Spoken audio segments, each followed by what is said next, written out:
Hey there, LEGO people. Today, we're going into space with the Lunar Lander and the International Space Station.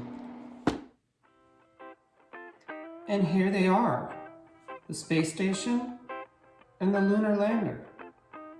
So let's take a look at the space station a little bit first. Coming in at 864 pieces, set number 21321 was released to commemorate the International Space Station. First seen into orbit by 15 different nations and continuously inhabited since November of 2000, the station is a powerful symbol and even a celebration of what humanity can accomplish when it turns its attention away from its differences and instead focuses on cooperation, exploration, and the fact we're all in this together. Now, something not everyone may know is that the name LEGO comes from an abbreviation of two Danish words, leg, L-E-G, meaning play, and got, G-O-D-T, meaning well, taken together as Lego, L-E-G-O, to mean play well. It's the motto of the company, and it provides an interesting bit of synergy to the spirit of cooperation behind the space station.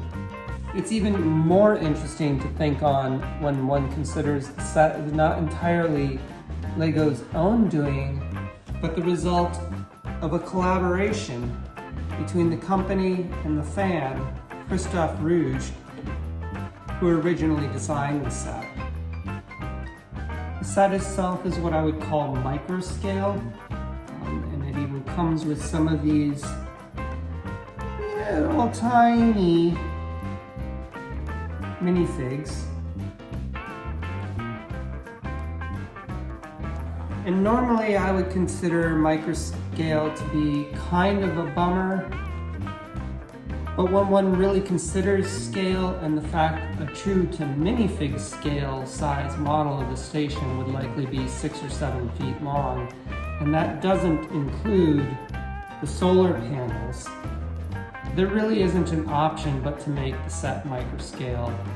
And it's well done. You've got the station well represented, and you've got the panels out here, which it's really nice they are actually printed and not stickers. We also get a micro scale model of the space shuttle to hang out down here. This is like a micro scale Hubble Space Telescope. And this is supposed to be a micro-scale Soyuz capsule, which is the Russian spacecraft which took over ferrying astronauts to and from the station after the space shuttle was retired. Anyways, I had quite a lot of fun building this, and I think that anyone who's a fan of LEGO and NASA, and especially a fan of NASA, you would be very happy to have this set. So then moving from the space station to the Lunar Lander, set number 10266 at 1,087 pieces, we get the other end of the scale spectrum.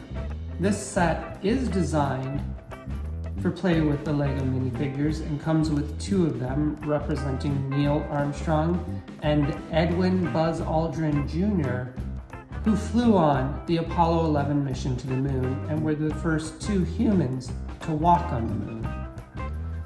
A few more facts about the mission not everyone may be aware of are that nothing of this model, other than the two men, Armstrong and Buzz Aldrin, returned to Earth.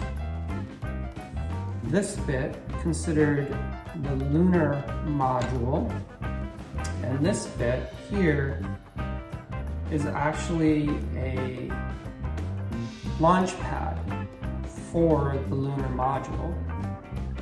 And at the end of the mission, this blasts off from the launch pad.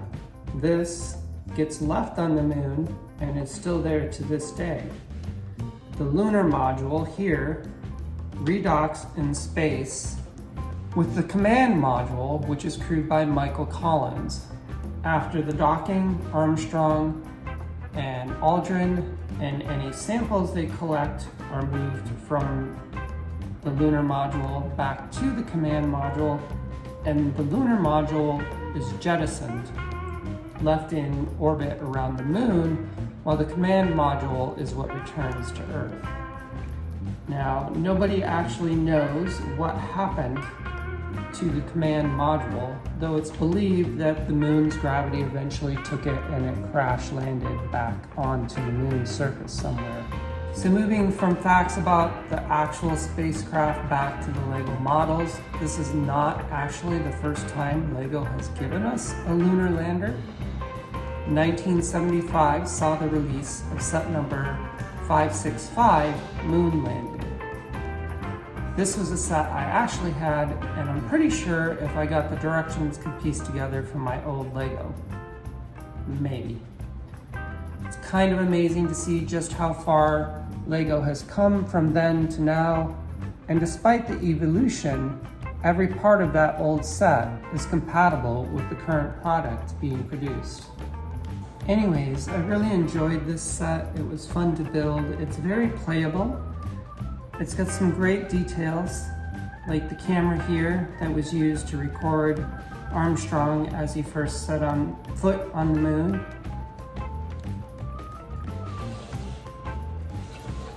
Around here,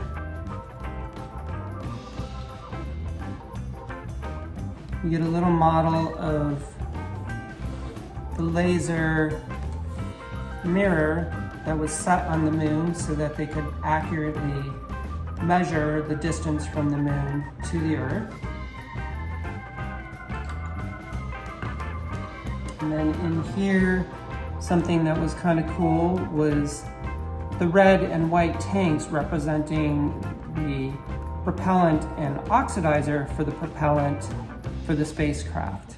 Again, like the space station, if you're a fan of LEGO and/or NASA, I think you'll really love this set. As always, thank you for watching.